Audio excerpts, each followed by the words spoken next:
এক বান্দা আল্লাহ তাআলার কাছে গুনাহ মাফ চাইলে, আপনারা এই মাত্র শুনলেন, ইবলিসকে আল্লাহ তাআলা চ্যালেঞ্জ ছুড়ে বলছে যে আমিও আমার বান্দাকে, বান্দা যতক্ষণ মাফ চাইতে থাকে, তুই যত ধোকাই দাও, আমি আমার বান্দা মাফ চাইতে থাকলে আমি মাফ করতেই থাকব। এটা বহুত সুন্দর কথা, আজীব কথা, আজীব কথা। বান্দা যতক্ষণ আস্তাগফিরুনি, যতক্ষণ বান্দা আমার কাছে মাফ চাইবে, আমি তার কাছে বান্দাকে মাফ করতে থাকব। এজন্য এক মুমিনের হতাশ হওয়ার কিছু নেই, মুমিন হতাশ হওয়ার কিছু নাই। ওয়াল্লাযীনা ইযা ফাআলু ফাহিশাতান আও যালামু আনফুসাহুম যাকারুল্লাহ ফাস্তাগফিরু লিযুনুবিহিম ওয়া মান ইয়াগফিরুয যুনুবা ইল্লাল্লাহ ওয়া লাম ইউসিররু আলা মা ফাআলু ওয়া হুম ইয়ালামুন।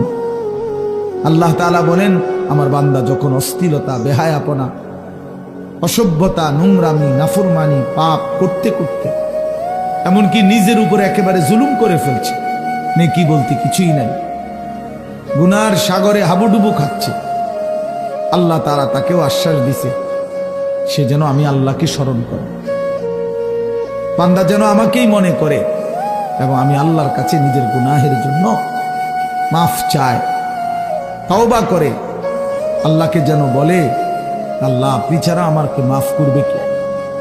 আর আমি জেনে বুঝে আর করব না, আমি ছেড়ে দিলাম। এই তিনটি শর্ত যদি বান্দার কাছ থেকে আল্লাহ পায়, তওবা তিন জিনিসের নাম, পেছনের গুনাহ সমূলে ছেড়ে দেওয়া, কালউ মা কান, একদম গোড়া সহ গুনাহ সম্পূর্ণ ছেড়ে দেওয়া, আইয়াজিমা আন লা ইয়াউদা ইলাইহা আবাদান, এ কথার মজবুত সিদ্ধান্ত দেওয়া যে মাওলা এমন নাফরমানি আমি আর করব না।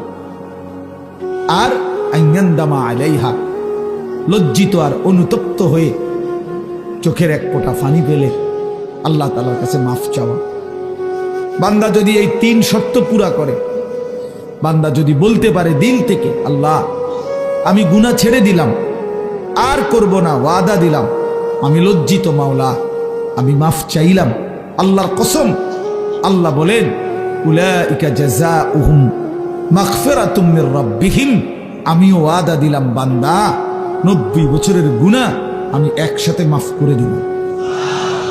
আসমান ছোঁয়া, হুজুর শুনছেন, আপনারা বলছেন লাউ বালাগাত যুনুবুকা আনানাস সামা, আল্লাহ বলছে বান্দা তোমার গুনাহ যদি আসমান পর্যন্ত পৌঁছে যায়,